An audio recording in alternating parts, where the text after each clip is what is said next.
Unpredictable. That is the perfect word to describe the 2024-25 NHL hockey season. Teams who should have been contenders are falling to the bottom of their division, while teams that were expected to regress have found some incredible success. The LA Kings are one of those teams. The Kings have been in a strange spot for a few years now. Good enough to get into the playoffs, but not good enough to advance past the first round. It's been a cycle of mediocrity that has caused fans to question the direction of this franchise. At the time of this recording, the Kings have put up a very impressive record and are within the top 3 of their division, with a roster that is playing with a newfound chemistry that seems to be more sustainable than it has been in the past.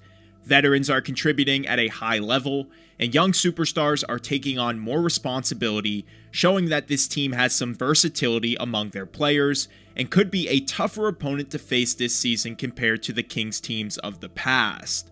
So today, let's talk about the LA Kings, their success so far this season, what's working and what needs to improve, and whether or not this is the year that will be different for the Kings once postseason hockey finally hits. The LA Kings are such a fun story this year, and I'm not really sure how I haven't gotten around to talking about them yet, but here's a video. I've seen your comments, so we're going to do a deep dive into Kings hockey today. Now, there's a lot of positives about this team, and of course there's a few things that I think they can improve on. But overall, I think the Kings have done an excellent job exceeding expectations and proving their critics wrong. But let's go into a few things about the Kings and what specifically is making them such a good hockey team this year. But before we do that, about 90% of the people who are watching these videos haven't subscribed to the channel yet.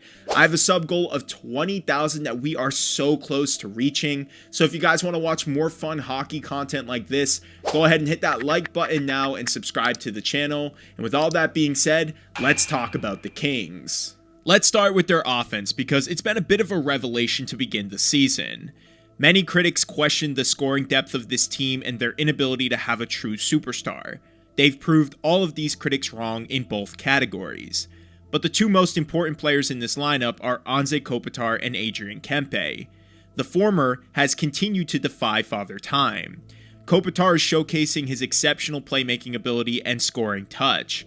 He already has over 40 points in 40 games played, and is leading by example as the Kings' top scorer. Kopitar has got to be one of the most underappreciated players to exist in this league.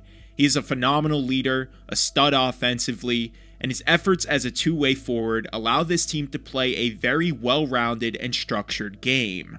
At 37 years old, you would think that there would be some sort of regression, but Kopitar is proving that he still has a lot to offer to this team and still can be a superstar on a team that is a legitimate contender for the playoffs. Then there's Adrian Kempe, the other superstar I was talking about, whose explosive speed and finishing ability has been on full display. He's a consistent threat on the power play and has improved a lot during even strength play. Taking a leap in his overall offensive game this year, he already has over 20 goals to complement Anzekopitar's 40 points. The combination of Kopitar's playmaking skills and Kempe's finishing ability has created a dominant 1-2 punch for the LA Kings, and has given them a consistent scoring duo nearly every night, allowing other players within their lineup to play more freely and creatively. Beyond their star players in Kopitar and Kempe, this team has looked really good with their scoring depth, and while players like Quinton Byfield haven't exactly lived up to the hype that they've set for the past couple of years, he seemed to have turned things on a little bit more lately. But the guys who have really impressed me are guys like Fogel and Laferriere, who are looking way more confident this year and really playing up to the roles that they've been put into. It's a great sign if you're a Kings fan because it feels like the Kings have no holes within their forward core, which is something that I feel like they've always had an issue with in the past. Now, let's get a little bit more into the rest of their lineup, their defense and their goaltending, and talk about how some of these areas have exceeded expectations while others could probably use a little bit of tweaking. The Kings' defensive core has also been surprisingly resilient, especially considering the absence of Drew Doughty due to injury. Brandt Clarke and Jordan Spence are a few names that have really seized the opportunity, exceeding expectations and demonstrating some maturity. Clark's offensive instincts from the blue line have added another dimension to this Kings attack, while Spence's defensive responsibility and puck-moving skills have solidified their back end. Both are proving to be valuable assets, not just for this season, but for the Kings' long-term future. Having a young defensive core can always be sketchy, but for the Kings, their young D-core has been a huge plus this year, and should allow for the team to be more equipped for postseason hockey, knowing that their back end is more solidified and more reliable than it has been in the past. Defense is one part of the defensive system, and like I said, once Drew Doughty comes back, this team should be even more impressive with their back end. However, goaltending is the second part, and this to me is the Kings' biggest flaw.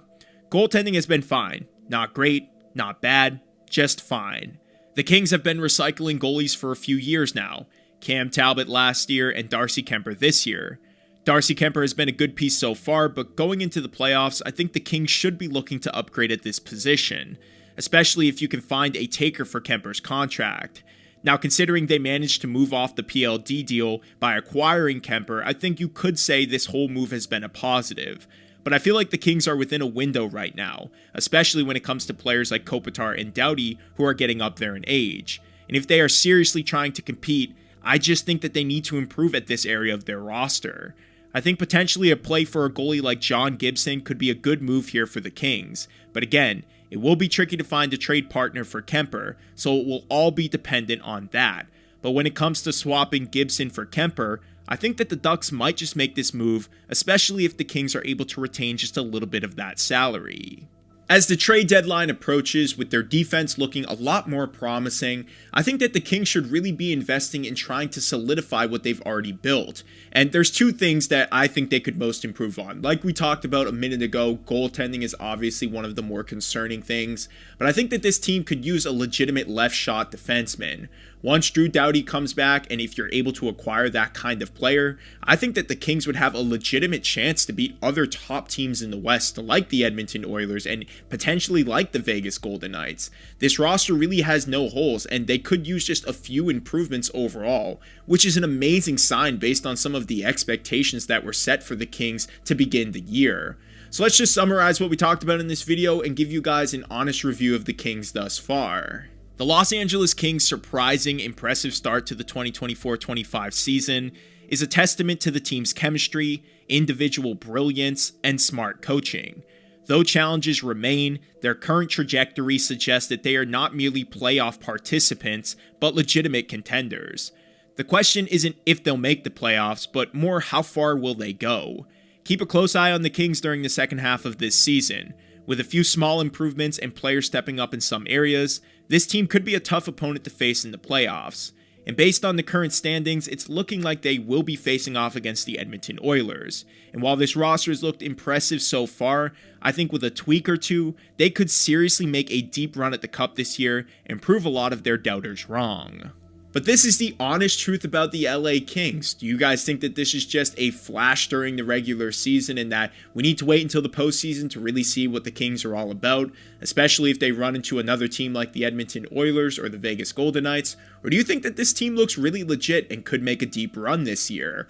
Let me know what you guys think in the comments below, and let's discuss the LA Kings. Thank you guys as always for watching these videos. Make sure you like this one and subscribe to the channel for more content. I will see you guys in the next one.